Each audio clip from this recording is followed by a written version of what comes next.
Hello, my friends. Welcome to my corner and welcome to the Spiritual Reading Podcast. I have just read a new book, a book that was published this year. It is titled Buddhist Meditation, Classic Teachings from Tibet, and as you can tell, it's part of the Penguin Classics. It was translated and edited by Kurtis Schaeffer. I really liked this book. It covers all sorts of different aspects of meditation, and this is in fact a topic that is quite dear to me because I started practicing daily meditation just about 15 years ago. I really enjoyed the book and I want to tell you a little bit about what you can find here. So in previous installments of this podcast, we looked at selected writings of Meister Eckhart and also at the Bhagavad Gita, both of them in the Penguin Classics collection or editions. So I'm really happy now to approach a Buddhist text, and there's going to be a lot more to come about this in the future. So the first thing I want to tell you about is the structure. Okay, in this book we have 210 pages exactly of the text. And before that, we have an introduction that is exactly 20 pages long. At the very end, you get a little part with the sources where these texts come from. And after that, you have a bibliography of further reading. Now, there are 12 chapters in this book, okay? And what I like about it, 210 pages, 12 chapters, it is neither too brief nor too extensive, so it's a really nice balance. There's an idea of balance to this book in many aspects of it. Each chapter treats a different topic dealing with meditation, and something that I really liked and I really appreciated is that you don't only get a general introduction to the text, but each individual chapter has its own introduction. So we have a very good guide in this translator and editor, and that is something that it was really helpful to me. So a question that we may have is, what is the approach of this book? Okay, and what do I mean in this case by approach? Because approach can mean many different things. When you look at the title here, Buddhist Meditation, okay, one question that you may have is what kind of text is included here? Are these texts about how to meditate, or are we talking about texts that I can use to meditate, right, during my meditation? And I'm happy to say that in this case the answer is both. Okay, this is a book that is both practical and inspirational. It's going to teach you meditation techniques, but it's also going to provide texts and material that you can meditate on. So some of the texts here actually do this simultaneously. And there's one recurring phrase that I found in the introductions, in the general one and in the individual ones to the chapters, and that is spiritual exercises. That is exactly what you get in this book on Buddhist meditation. In my personal case, when I read spiritual exercises, I could not help thinking of Saint Ignatius of Loyola due to my upbringing and my culture, and I think we could draw a parallel if we wanted to be between these two very different approaches to the contemplative life and to the spiritual journey. Now the next question, to whom is this book addressed? Okay, is it for neophytes? Is it for people who are experts on Buddhism? In this case, this book also achieves a balance, okay? It's neither too basic nor too advanced. And I think if you have what I might call an intermediate knowledge of Buddhism, you're probably going to get the most out of this book. But if you happen to know nothing about Buddhism or very little about it, this book is going to provide a very good introduction without giving you all of the individual tenets of Buddhism in a systematic way. So in other words, what I'm saying is that it's going to give you a very good idea of what the Buddhist worldview is like. So, next question, where do the texts come from? Okay, let's talk a little bit about the sources. All of the texts that you can find in this book are in the Tibetan language, written by Tibetan Buddhists, okay? These are new translations. Many, I think most actually, of these texts had never appeared before in English translation, so it is a really valuable resource in that sense also. And in terms of the time period that they cover, okay, we have stuff here from the Middle Ages to the modern period. You have some poems by Milarepa, which date from the 11th century, and you also have some instructions on meditation by the 13th Dalai Lama, who wrote primarily in the 19th century. So you can see we have a really good scope here when it comes to the time period that is covered. Aside from that, this book is a really nice combination of poetry and prose. As you may know, when it comes to Eastern philosophy, many of the texts are in the form of poems, because poetry is just a much more memorable, and I mean that literally, easy to remember genre. But you also find quite a bit of prose in the case of the selections that were included in this book. So I want to tell you about the content. And in order to do that, I tried an experiment that sometimes works and sometimes doesn't. In this case, it worked very well. What I like to do is I like to look at the first chapter and the last one. And that gives me also a very good idea of what is included in a given book. So the first chapter is titled To the Mountain, okay? And it introduces us to the central image. If there is a central image in this book, it is probably the image of the mountain. This is a physical mountain, and it is also a metaphorical mountain. The mountain, as you know, is just one of those eternal symbols of the spiritual life or the spiritual journey. And this is another place in which I could not help reading myself into the book. I could not help thinking of St. John of the Cross and his ascent to Mount Carmel, right? That was inevitable in my case. So we have that mountain first at the beginning of the book. And then when we come to the end, the 12th chapter right here, it is titled Sheer Joy. And it is a collection of poems on the bliss of the contemplative life. So basically odes to meditation. So I really like that. I really like that transition. We start with the difficulty of the mountain, right? Ascending the mountain, also the solitude of the mountain. And then at the very end of the book, we come to the bliss and the joy of the contemplative life. So I think that is a really nice progression right there. Okay, so let me tell you a little bit about the chapters individually and what you can find here. The second chapter is titled At the Foot of the Tree. This is the one that was taken from the writings of the 13th Dalai Lama, and it focuses on posture. So it is all about the postures that you should have while you are meditating. Very, very straightforward material that we have here. The next chapter was one of my favorites. It's titled Living and Dying. This is chapter 3, and it talks about a wide variety of topics, but I want to mention just 3 of them just to give you an idea. The first one is the blessing of a human life. Like the idea that, yes, you know, a human life is difficult. It is difficult to live as a human being, but it is also a great blessing. I'm going to share a quote with you about this in a minute. Another topic, the impermanence of worldly things, of the world of the senses. And then the third one that I wanted to highlight is basically the 3 jewels, right? The Buddha, the Dharma, and the Sangha, the 3 refuges of the soul or of the person who is trying to attain enlightenment. But I promised you I would read you a little passage. This one has to do with what a blessing it is to be incarnated as a human being. Listen to this. This is on page 29.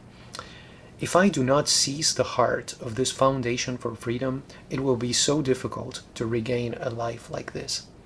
I look at all the living beings in abysmal states of existence and know that obtaining a healthy human body is as rare as a daytime star. Being a healthy human who is capable of developing oneself in accordance with spiritual teachings is even more rare than the Udumbara blossom, and actually achieving the preconditions for the freedoms and advantages is rarer still. I really like how this text refers to that idea of being incarnated as a human being as the foundation for freedom. I think that is amazing. Okay, so I really derived a lot of inspiration from that. And look at this, the source of the texts that are included in this 3rd chapter is titled The Source of All Attainment, an essential summary of the stages of the path to enlightenment. And I had another moment there with Spanish mysticism. When I read stages, what I thought about was Saint Teresa of Avila and her interior castle, Las Moradas, or the mansions, but also her autobiography, the book of her life, where she also talks about the different stages of prayer. So, you know, once again, just reading myself and my upbringing and my culture into a very different type of text. So that takes us to chapter 4, titled Songs of Impermanence. What we have here are poems, as the title suggests, on death and impermanence by Schaeffer. Schaeffer is described in the introduction to the book as probably the recurring or the featured author of the collection, because you can find writings by him throughout the book, and they are very good. Some of the best pages of this collection of texts are actually by Schaeffer, so I enjoyed chapter 4 very much. Then we have chapters 5 and 6. Chapter 5 is titled Inner Calm, and chapter 6 is titled Wider Perspective. And what they do is, respectively, they talk about calm meditation, and in that chapter the topic is basically how to focus, and then about insight meditation, that is chapter 6, which deals with the nature of perception and identity. So these are really heavy topics and very important ones. After that, chapter 7, Ourselves and Others. This is another one that I really enjoyed. I would say this is an amazing chapter. If you're going to read one chapter from this book, I would probably make it this one, because what it presents is a method for transcending the I. Okay, the I in the sense of the self or the ego. These are very, precarious terms that we use to refer to that I that we have. But from the perspective of Buddhism, as you may know, the I is just about one of the biggest obstacles to enlightenment, because we cling so hard to that sense of self that we have. But according to Buddhism, that I is a delusion. Okay, just think about how much of the suffering of the world is a result of our clinging to the I, as understandable as it can be. Okay, I mean, we are human, we have an ego, we are an incarnation of self-awareness in a way. So it is understandable that we cling to that idea of self. But according to Buddhism, this is something that we should transcend, that we should try to leave behind as much as possible, because it is the result of delusion. After that, chapter 8 is titled Cosmic Love, and it deals with the interconnectedness of everything, but in specific, the interconnectedness of us with other people, okay? Mainly because of reincarnation. If you think about reincarnation being a tenet of Buddhism, if we have been incarnated many times throughout time, or maybe even throughout infinity or eternity, we are really connected to everything and everybody in one way or another, if you take the idea of reincarnation to its logical conclusion. So this is a very inspirational chapter, chapter 8. Then we have chapter 9, which is titled Open Mind, Vast Mind, and as the title suggests, this one deals with the nature of the mind and how to keep it in check, which is very difficult. This is one of the most difficult things to do while you are meditating. And I noticed that in this chapter there is a lot of repetition. Okay, and I thought at first, wow, this is quite repetitive, really. But if you think about it, repetition can be a very powerful tool when it comes to the spiritual life.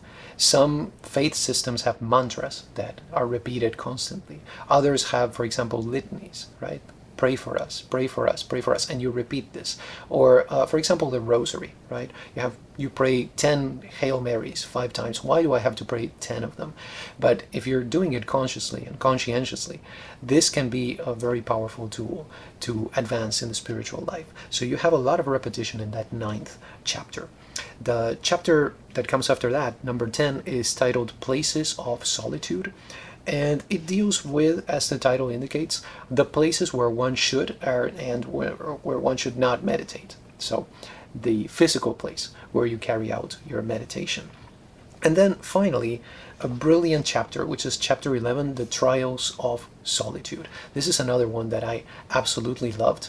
It's a Q&A between the disciple and the master, or the student and the guru, in which the student asks his guide many different questions about many different aspects of meditation. I'm going to share some of those with you. Do I need to meditate after learning and critically analyzing? What if I do not avoid places of hustle and bustle?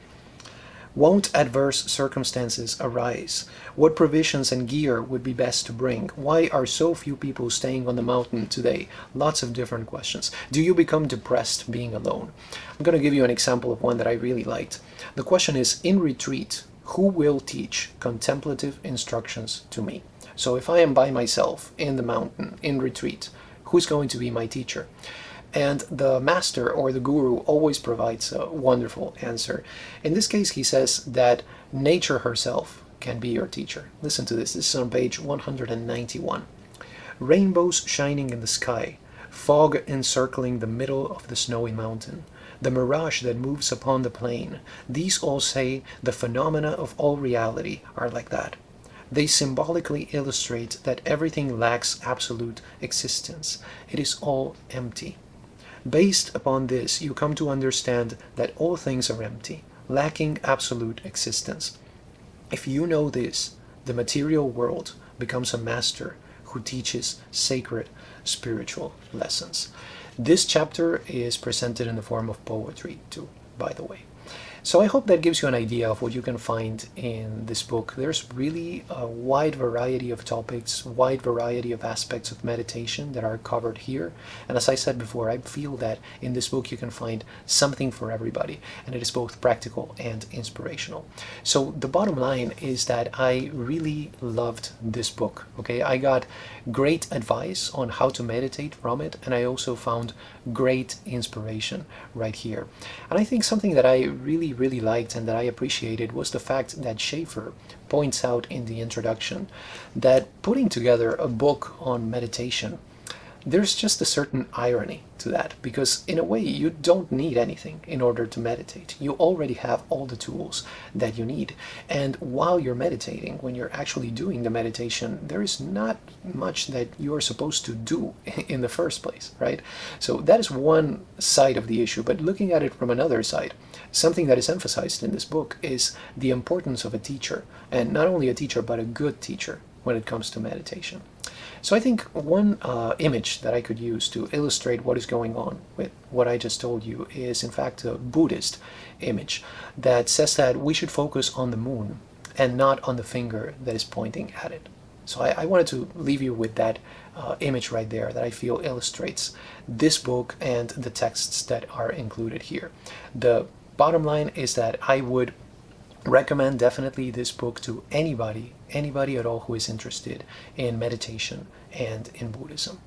So those were my 2 cents on Buddhist Meditation, book of the Penguin Classics. If you have any questions, comments, recommendations, recipes, please feel free to let me know and I will be happy to respond. I hope you enjoyed this video. Thank you so much for stopping by and have a wonderful day.